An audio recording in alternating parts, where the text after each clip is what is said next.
দুর্গাপুর থেকে ভাইজ্যাকের উদ্দেশ্যে 1 মার্চ শুক্রবার আমরা রওনা দিয়েছিলাম সপরিবারে। সাথে ছিল হাজবেন্ড, আমার ছোট বাচ্চা এবং আমার শ্বশুর শাশুড়ি। ভোরবেলা সানরাইজের সময় আমরা ভাইজ্যাকে এসে পৌঁছাই। ভাইজ্যাক স্টেশনটা খুব সুন্দর, নিট অ্যান্ড ক্লিন ছিল। স্টেশন থেকে বেরিয়ে একটা অটো করে আমরা হোটেলে চেক ইন করি। হোটেলে গিয়ে ফ্রেশন আপ হয়ে আমরা বেরিয়ে পড়ি সাইট সিইংয়ের উদ্দেশ্যে। ফার্স্টেই গিয়ে আমরা পৌঁছাই রোজমেরি হিল চার্চে এবং সেখানে গিয়ে দূর থেকে সাবমেরিন দেখতে পাই সমুদ্রের মধ্যে এবং দেখে আমাদের এক্সাইটমেন্টাল লেভেলটা কয়েক গুণ বেড়ে যায়। তারপরে আমরা চার্চটা খুব ভালোভাবে এক্সপ্লোর করি। এত শান্ত, স্নিগ্ধ আর সুন্দর জায়গা ছিল। সঙ্গে চার্চের মধ্যে প্রেয়ারও হচ্ছিল। সেই প্রেয়ার এনজয় করে আমরা বেরিয়ে পড়ি আমাদের নেক্সট ডেস্টিনেশন ফিশিং হারবারে। ফিশিং হারবারে গিয়ে তো চক্ষু চড়ক গাছ, এত রকমের ফিশ যেগুলো আমরা চোখেই দেখিনি, সব শুটকি হয়ে দেশ বিদেশে রপ্তানি হচ্ছে বরফে করে করে। এরপরে আমরা চলে আসি রামকৃষ্ণ বিচ এনজয় করতে এবং এখানে এসে প্রচুর ফটোশ্যুট করি। ফটোশ্যুটের জন্য একদম পারফেক্ট প্লেস হচ্ছে বিশাখাপত্তনম। এরপরে আমরা চলে আসি ভাইজ্যাক জু এক্সপ্লোর করতাম। বিশাখাপত্তনম শহরকে ভাইজ্যাকও বলা হয়, অন্ধ্রপ্রদেশের একটা বিশেষ শহর এবং এখানে বিভিন্ন অজানা অচেনা পশু পাখি আমরা এনজয় করি, এক্সপ্লোর করি, দেখি এবং তারপরে আমরা এখান থেকে বিশাখাপত্তনমে একটা সবথেকে সুন্দর পার্ক টিনেটি পার্কে চলে যাই। সেখানে গিয়ে আমাদের এক্সাইটমেন্টাল লেভেলটা কয়েক গুণ বেড়ে যায়, কারণ এত অজানা মেশিন ছিল যেগুলোতে আমরা বসে এত এনজয় করেছি যে বলবার কথা নয়। দূর থেকে দেখতে পারি একটা বাংলাদেশের জাহাজ, যার ক্রু বাংলাদেশ চলে গেছে, কিন্তু জাহাজটাকে এখানে ছেড়ে রেখে চলে গেছে, জানি না কেন, কাজও চলছে জাহাজটাতে। তারপরে আমরা চলে যাই বিশাখাপত্তনমের সবথেকে উল্লেখযোগ্য স্থান কৈলাসগিরি, রোপওয়ে করে একদম পাহাড়ের উপরে মহাদেব আর মা পার্বতীর দর্শন করতে। বিশাখাপত্তনমের এই কৈলাসগিরি মেন আকর্ষিত কেন্দ্র হলেও দূর থেকে এর সৌন্দর্য অপরূপ। দেখতে পাচ্ছ কি সুন্দর লাগছে, গোটা শহরটা একদম সমুদ্রের ধারে গড়ে উঠেছে। আর ওই দেখো মা পার্বতী এবং মহাদেবজি বসে আছেন চূড়ায় তোমাদের আশীর্বাদ দেওয়ার জন্য, সবাইকে আশীর্বাদ করবার জন্য। এরপরে এখান থেকে চলে যাই আমরা ভাইজ্যাক মিউজিয়ামে। সেখানে অনেক ধরনের জিনিস ছিল এবং তারপরে ভাইজ্যাকের সবথেকে উল্লেখযোগ্য স্থান সেটা হচ্ছে সাবমেরিন মিউজিয়াম আমরা দেখতে চলে যাই। সাবমেরিন মিউজিয়ামে সাবমেরিনের একদম ভেতরে কি হয় সেটা পুরো দেখলাম ঘুরে। 1971 সালে যুদ্ধে এই সাবমেরিনটি ব্যবহার হয়েছিল, সেটাকেই এখন মিউজিয়ামে পরিণত করা হয়েছে। এটা বানানো কোনো সাবমেরিন মিউজিয়াম নয়, এটা অরিজিনালি সাবমেরিন যেটা জলের তলায় সাঁতার কাটতো একটা সময়, এখন মিউজিয়ামে রূপান্তরিত হয়েছে।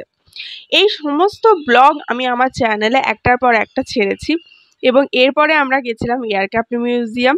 তো এই ব্লগগুলো যারা এখনো দেখেনি অবশ্যই দেখে নাও, সত্যি খুব এনজয় পাবে। আর বিশাখাপত্তনমের মতো সুন্দর শহর বোধহয় আমি আগে দেখিনি। এরপরে আমরা হোটেল চলে আসি লাঞ্চ করে, খানিক রেস্ট নিই। সন্ধেবেলা আমরা বেরিয়ে পড়ি আরকে বিচের উদ্দেশ্যে। আজকে একটা সন্ধ্যা তোমাদের সাথে শেয়ার করব বিশাখাপত্তনম শহর থেকে। ঠিক বলেছ। এটা কি দেখা যাচ্ছে?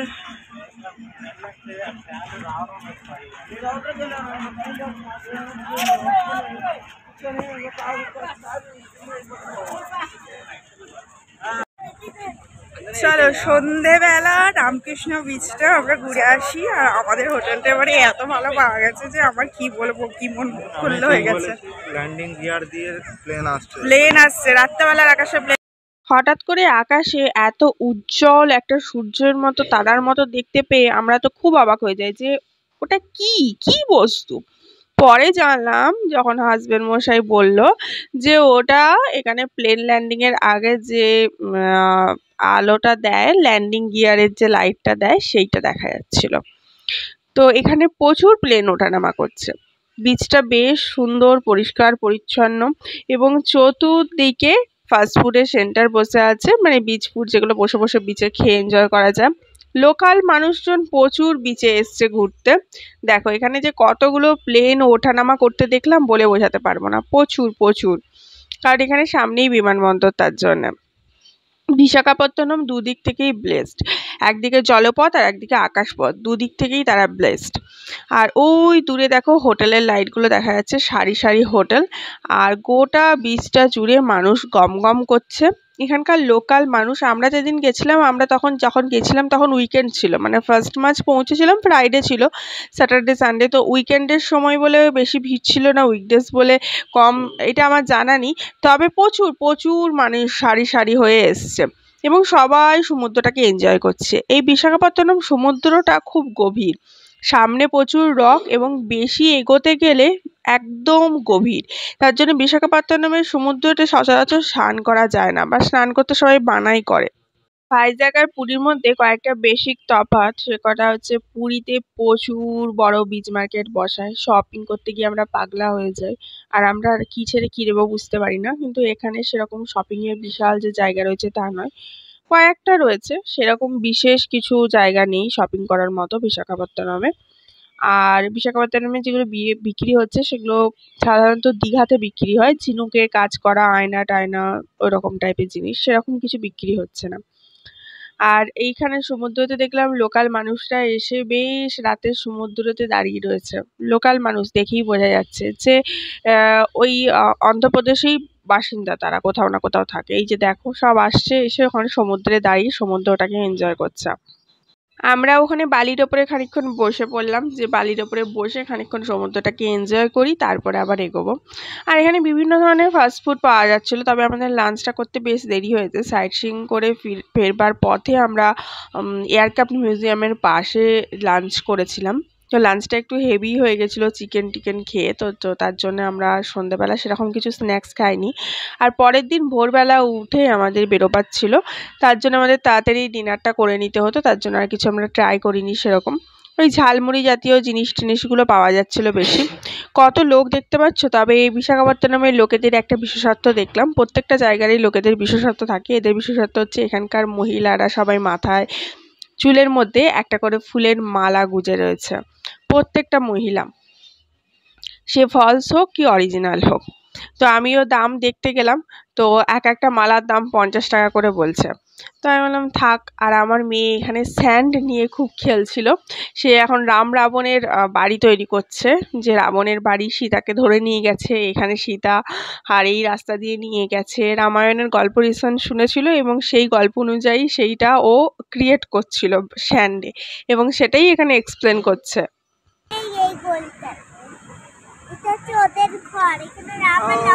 আচ্ছা, আর এই সাইডে এটা সেই লক্ষণ গন্ডি না, লক্ষণ লেখা, যেটা থেকে পেরিয়েছিল সীতাকে ধরে নিয়েছিল, নয় রাবণ, তাই না?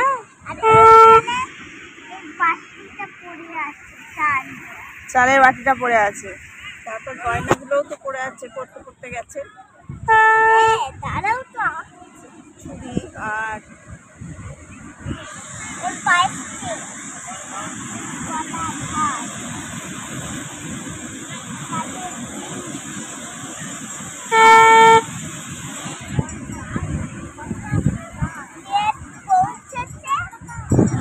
বিচ থেকে যখন হোটেলের দিকে যাচ্ছি তখন বালির মধ্যে দেখি একটা কালো এত বড় কাঁকড়া, তো তোমাদের সাথে দেখাবো বলে ভিডিও করতে লেগে গেলাম। দেখো কালো রঙের কাঁকড়া, আমাদের পুরীতে যখন যাই, হ্যাঁ আমাদের পুরী বলছি, গিয়ে গিয়ে আমাদের পুরী হয়ে গেছে, তো যেখানে হোয়াইট কাঁকড়া দেখা যায়, হোয়াইট ক্র্যাব দেখা যায়, এখানে ক্র্যাবটা ব্ল্যাক কালারের, পিওর ব্ল্যাক, দেখতে পাচ্ছ?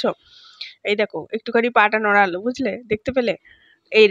এইখানে এরকম দেখলাম বেশ অনেকগুলো রয়েছে চলছে বালির মধ্যে। এখানে হোয়াইট ক্র্যাবটা নেই, এখানে ব্ল্যাক ক্র্যাব, মানে পুরীতেই শুধুমাত্র হোয়াইট ক্র্যাবটা দেখা যায়। আশেপাশে এরকম ঘোড়া চলছিল, তোমরা চাইলে ঘোড়া চাপতে পারো, মানে বিচে এনজয় করার জন্যে, বা বিচের সাইডগুলো খুব সুন্দর সাজানো গোছানো, ঘুরতে পারো। এবং এখানে ঘোরবার ফটো তোলার অনেক জায়গা রয়েছে, কেনাকাটি করার কিন্তু অতটা জায়গা নেই। আর এখানে যেখানে দেখছো খুব ভিড় জমে আছে, ওখানে সেই রিংয়ের মতো হয়, অনেক সাবানের মতো রাখা রয়েছে, এরকম করে রিং ছুঁড়ে ফেলছে, যে পাচ্ছে সে ওটা পাচ্ছে। এই খেলাটা হতো না আমাদের ওখানে মেলায় হয়, কি বলে জানি না, এই খেলাটা খেলছিল ওখানে সবাই টাকা দিয়ে। আর এখানে যত রাজ্যের সাবান সাজিয়ে রেখেছে, অন্য কিছু পাওয়া যাচ্ছে না, কাপড় কাচা সাবান, গায়ে মাখার সাবান, বিভিন্ন ধরনের সাবান। তো ওটা একটু দেখে আমরা আবার এগিয়ে চললাম। এবং এই দেখো এই যে একটু আধটু দোকান বসেছে বিচের ধারে, বিশাল যে শপিং এর জায়গা তা নয়, এখানে বাচ্চাদের খেলনার জিনিস বসেছে। আমার মেয়ে আবার স্যান্ডার্ড কিনতে বসে গেছে, অলরেডি দুটো আছে।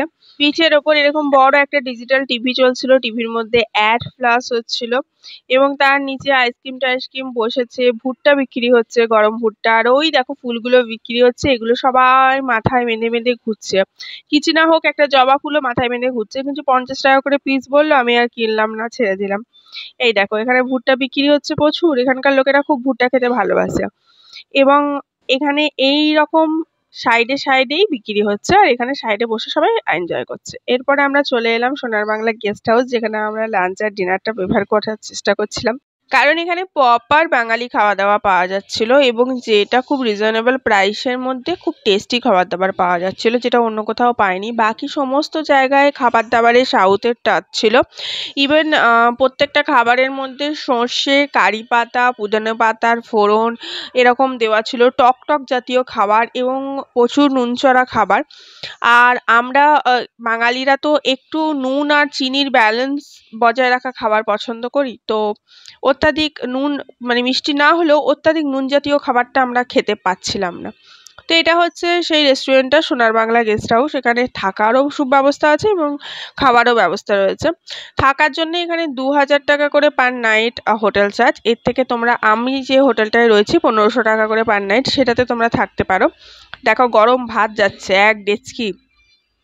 তো আমরা যে হোটেলটায় রয়েছি সেই হোটেলটায় বাঙালি খাবার পাওয়া যায় না, কিন্তু থাকার খুব ভালো ব্যবস্থা আছে, সেখানে তোমরা থাকতে পারো এবং এখানে এসে খাবার খেতে পারো। এই দেখো খাবারে দিয়েছিল গরম ভাত, ভাতটা প্রচুর পরিমাণ দিয়েছে, দেখো খেয়ে শেষ করতে পারা যাবে না। আলু ভাজা, কাঁচা লঙ্কা, লেবু, আর ওইটা আলু পোস্ত, আলু তরকারির মতো। আলু পোস্তটা অতটা ভালো ছিল না, বাট চলবে। চিকেন নিয়েছিলাম আর মিক্স ভেজ দিয়েছিল প্রচুর, গরম গরম ডাল দিয়েছিল, পাঁপড় দিয়েছিল, চাটনি দিয়েছিল। খেয়ে যে কি তৃপ্তি হলো না কি বলবো। বাইরে বেরিয়ে যদি বাঙালিরা একটু বাঙালি খাবার পায়, আমার মনে হয় তার থেকে বেশি তৃপ্তি আর কোনো কিছুতে হয় না। আমরা সবসময় ঘরে একঘেয়েমি খাবার খেয়ে খেয়ে বোর হয়ে যাই, কিন্তু বাইরে গিয়ে সেই বাঙালি খাবারই কিন্তু খুঁজি। এটা হচ্ছে ওটা, ঠিক আছে। নিরালা সৈকতও রয়েছে আর সোনার বাংলা গেস্ট হাউসও রয়েছে, দুটোই বাঙালি, ঠিক আছে। কিন্তু খাবার হচ্ছে এইদিকে ডান দিকে, আর বাঁ দিকে থাকার জায়গাটা। ফার্স্ট ফ্লোরে উঠে যেতে হবে, নিচেটা গ্রাউন্ডটাতে পার্কিং লট, আর ফার্স্ট ফ্লোরে গিয়ে তুমি খাবার আর থাকার জায়গা দুটোই পেয়ে যাবে। আমরা যে হোটেলে ছিলাম ঠিক এই হোটেলটার পাশেই ছিল যেখানে আমরা ছিলাম, আর সেই হোটেলটার লোক হচ্ছে আমাদের গলসি থেকে, গলসিতে বাড়ি ওদের, বাঙালি। বাঙালি হোটেলে খাবার খেলাম, ভীষণ ভালো। এটা হচ্ছে তোমার সোনার বাংলা গেস্ট হাউস। ভেজ থালি 110 টাকা নিল। ভাত, আলু পোস্ত, আলু ভাজা, চাটনি, পাঁপড়, ডাল, একটা ভেজ সবজি ছিল, নিরামিষ। ভাতের কোয়ান্টিটি এত দিয়েছে, আমি তো বেশি ভাত খাই, তবুও খেয়ে শেষ করতে পারছি না, মানে দুজন খাওয়া যাবে। আমি আমার মেয়ে খেয়েও ভাত পড়ে রয়ে গেল, খেতে পারলাম না। আর তরকারি প্রচুর দিয়েছে, তরকারি আমরা 4 জন খেয়েও শেষ করতে পারিনি, এত তরকারি দিয়েছে, এত আলু ভাজা দিয়েছে। মানে ভাইজা খেলে অবশ্যই বাঙালি হোটেল, এইটাতে খাওয়াই আমার বেস্ট মনে হলো। আর খাবারের কোয়ালিটি খুব ভালো, একদম গরম গরম পরিষেবা দিচ্ছে, আর এখানে থাকারও সুব্যবস্থা আছে। আর চিকেন নিয়েছিলাম, চিকেন 160 নিয়েছিল, আর রুটিগুলো 12 টাকা করে পিস নিয়েছে রুটি, ঠিক আছে।